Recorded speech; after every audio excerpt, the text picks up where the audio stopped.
Bienvenidos oyentes, bienvenidos una semana más a este espacio por Israel en Voz. De nuevo tenemos el placer de recibir aquí a Israel Winicky. Hola Israel, ¿cómo estás? Shalom, ¿cómo están? Shalom, muy contentos de recibirte. Antes de empezar con los temas de hoy, vamos a hablarles del proyecto porisrael.org. Digo la página web porque a partir de ahí encontrarán todos los artículos, algunos, digamos, escritos profeso para la página web y otros son, a lo mejor traducciones de otros artículos, en fin. Siempre muy interesante, todo noticias de Oriente Medio, de Oriente Próximo, con opinión, y también les pueden seguir a través de las redes sociales, en Facebook, Twitter, por supuesto. Bien, una vez dicho esto, una semana más nos acercamos a Beersheba, en el sur de Israel, a hablar con Israel Winicky, a comentar tanto temas de actualidad como también elementos de las festividades, de la tradición judía. Siempre nos gusta combinar ambos temas, también salpicados de historia muchas veces, ¿verdad? Vamos a empezar con lo que el propio Israel Winicky ha comentado antes de empezar, como un circo, el circo en París, congreso, no sé cómo llamarlo, ese intento, esa idea que tenía el Ejecutivo francés de reunir a ministros de Exteriores de más de 30 países para hablar de la paz entre israelíes y palestinos. Bueno, ¿qué nos quieres contar sobre este tema, Isi? Como es del dominio público, se realizó esta cumbre en París, con dos ausencias notables, Israel y los palestinos, justamente los directamente interesados. Sí. En Kashrut, las reglas alimenticias judías, hay tres tipos de alimentos. El alimento basarí o de carne, por ejemplo, un buen trozo de carne asada. El alimento jalabí o lácteo, como una rica pizza. Y el alimento parve, que no es ni de carne ni de leche. Por ejemplo, unos fideos con una salsa de tomate, sin queso. Ese fue el comunicado, así fue el comunicado emitido al final en esa famosa conferencia. Ni acá ni allá, ni de carne ni de leche, algo neutro. Digamos, primero vamos a dar rienda suelta a una pequeña carcajada, una carcajada medio amarga, porque muchas declaraciones se refirieron a Israel, retirada, los refugiados, esto, y que Israel debe cesar en la construcción, y que Israel debe hacer esto y debe hacer aquello. También hubo instrucciones para los palestinos, que les dijeron: señores, no hagan tanto ruido mientras toman su café. ¿Por qué digo esto? En el 2002 la Liga Árabe había presentado el plan saudí que contemplaba retirada de Israel a la frontera del 67, un Estado palestino con capital en Jerusalén, regreso de los refugiados, o sea, el suicidio de Israel. Israel en su momento lo rechazó. Netanyahu dijo claramente que se podría revisar el plan de paz saudí. Los saudíes dijeron: no hay revisión posible. Los palestinos se niegan a negociar. Se realiza esta conferencia sin resultados positivos, solamente un gasto inútil para llegar a conclusiones inútiles. Y los señores europeos se olvidan de algo. Hay un compromiso firmado por los palestinos. El firmante fue el mismo Abu Mazen en 1993, que se llamó Acuerdo de Oslo. Israel se atiene a los acuerdos de Oslo. Israel exige que los palestinos atengan a esos acuerdos.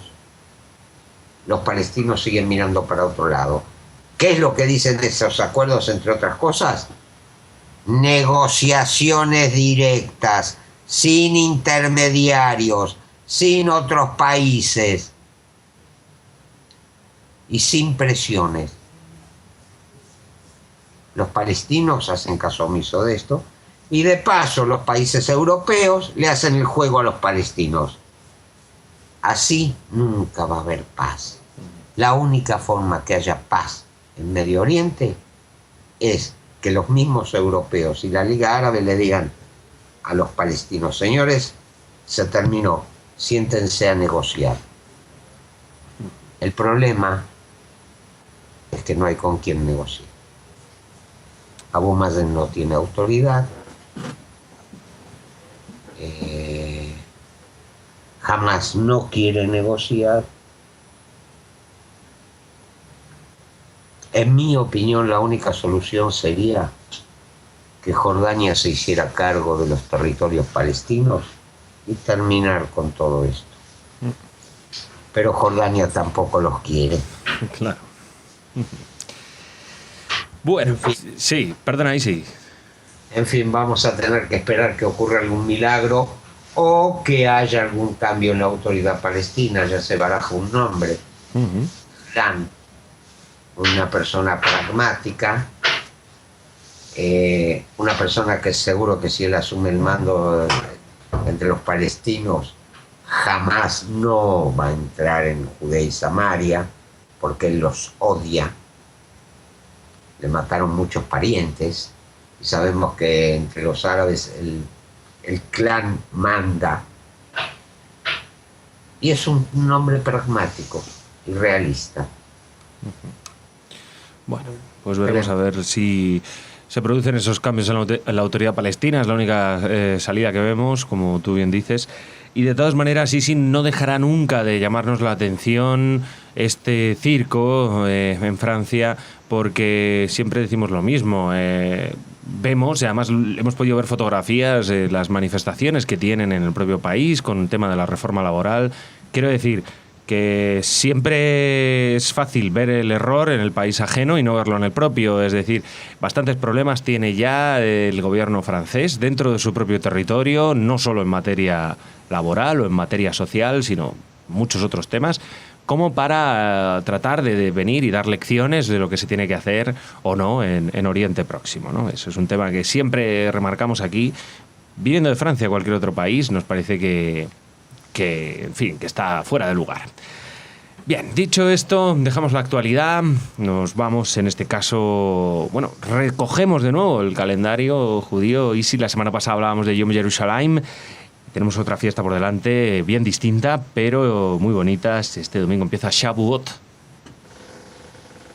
Exacto, Shavuot es el día en que fue entregada la Torá. Hay muchas curiosidades con respecto a esta festividad. Si tomamos un calendario judío, vemos que, o mejor dicho, perdón, si tomamos la Torá, vemos que dice el 15 del primer mes, o sea, el mes de Nisan, es Pesach. El primero del mes de Tishri es Rosh Hashanah. El 10 del mes de Tishrei es Yom Kippur. El 15 de Tishrei es Sukkot. Shavuot no tiene fecha. No figura ninguna fecha específica en la Torá. Solamente dice, a partir del segundo día de la festividad, se traerá una ofrenda de cebada y se contarán 49 días y el día 50 será fiesta para Dios. Hay una explicación muy interesante con respecto a esto. Pesaj marca la salida de Egipto. Dios sacando al pueblo judío de Egipto. Tishrei es el día en que fue creado el hombre. Dios creando al hombre.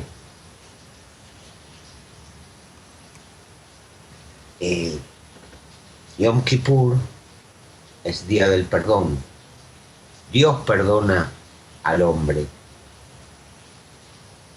Sukkot es en conmemoración de las nubes de gloria que cubrían al pueblo judío nubes de gloria que mandó Dios. ¿Qué es Shavuot? Es el día de la recepción de la Torá. Y se recibe después de 49 días que los judíos estuvieron en el desierto. Está escrito que Egipto en esa época era la sociedad más corrupta de la tierra. Y de 50 medidas de corrupción, los judíos habían llegado a la medida 49. Tenían que limpiarse. De ahí el periodo que va entre Pesaj y Shavuot. Se limpiaban. Pero otra cosa más. El recibir la Torá no depende de Dios. Nosotros tenemos que esforzarnos.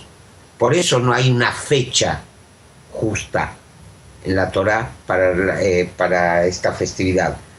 Porque el recibir la Torá depende de nuestro esfuerzo, de nuestro tránsito de 49 días perfeccionándonos hasta llegar a esa fecha en que fue entregada la Torá en el Sinaí. Por eso, repito, no hay una fecha establecida, porque todo depende de nuestro esfuerzo. Ahora, hay otras dos cosas. Según nuestros sabios, los patriarcas cumplían con la Torá. Los judíos cuando estaban en Egipto también cumplían con la Torá, la conocían. Entonces, ¿qué tiene de especial el día en que fue entregada si ya la cumplían? Hay una gran diferencia.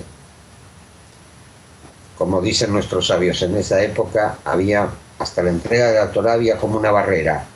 Lo celestial estaba en el cielo, lo terrenal estaba en la tierra, no se mezclaban. Era como un ejemplo que traen, había un decreto. Los habitantes de Siria no pueden ir a Roma, los habitantes de Roma no pueden ir a Siria. Por ejemplo, Abraham se ponía tefilim. Muy bien, cuando se ponía los tefilim, esos tefilim eran algo santo, pero cuando se los sacaba, eran solo trozos de cuero y pergamino. Nada más, sin ninguna santidad. ¿Qué pasó? Cuando Dios entrega la Torá en el monte Sinaí, esos objetos materiales que eran utilizados para los mitzvot, tuvieron también santidad. Se les introdujo santidad. O sea, los tefilim ya dejaron de ser simples pedazos de cuero, empezaron a ser algo sagrado. Las leyes de Kashrut dejaron de ser simples leyes dietéticas para transformarse en mandamientos divinos dirigidos al bienestar espiritual de cada individuo.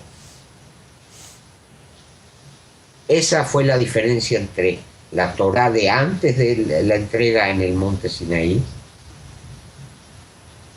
y después de la entrega en el monte Sinaí. Antes lo material y lo espiritual estaban separados. Con la entrega de la Torá en el monte Sinaí, lo material se elevó al reino espiritual y lo espiritual descendió al reino material. Y hay otra cosa más, y es lo último. Todas las ofrendas que se presentaban en el templo eran en base a productos ácimos, sin leudar. Pero las ofrendas de Shavuot eran leudadas, con levadura. ¿Por qué? La levadura implica orgullo. Los productos ácimos, o sea, sin leudar, significan humildad. La Torá fue dada en la montaña más humilde de todas, el monte Sinaí, en una tierra que no pertenecía a nadie, en el desierto.